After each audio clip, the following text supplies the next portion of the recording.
Daniel and Sarah Cunningham were a couple that represented the very peak of high society on the Southern Plains.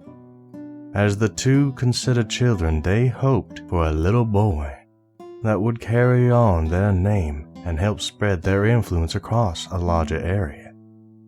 What they ended up bringing into the world turned out to be far more of a handful than they ever could have expected. Enter little Rhea Ann, the rebellious daughter with a gypsy soul they'd never planned for and would never be able to tame.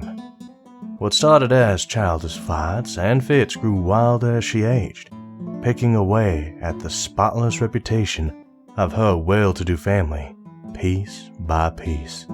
As soon as time made her old enough, she could be found nearly every waking moment in the local saloon, drinking, gambling, and fighting as good as any of the menfolk. Some say she was even better.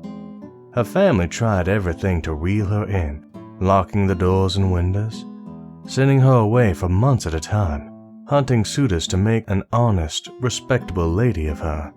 But nothing ever came through. Then come the day her life changed into what it is today. The day the wandering outlaw Tucker Montgomery sauntered into town with dust and gunpowder from the last town still caked on his hands. Upon seeing her antics in the saloon one day, he made Riley an offer she couldn't have turned down if she tried. Ride with him and enjoy all the lawless liberty she could ever dream of.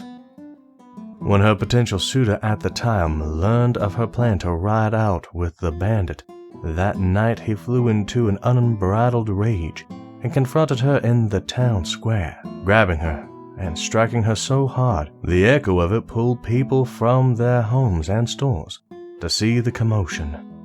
Not being one to take such abuse, Riley grabbed the man's gun from his belt and without a moment's hesitation shot him dead in the street with half the town watching. At Trucker's urging, they left that very moment before the law had time to react.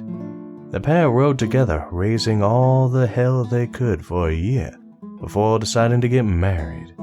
Story says the town they were wed in is the only one they ever left without a new stone in the graveyard or an empty bank.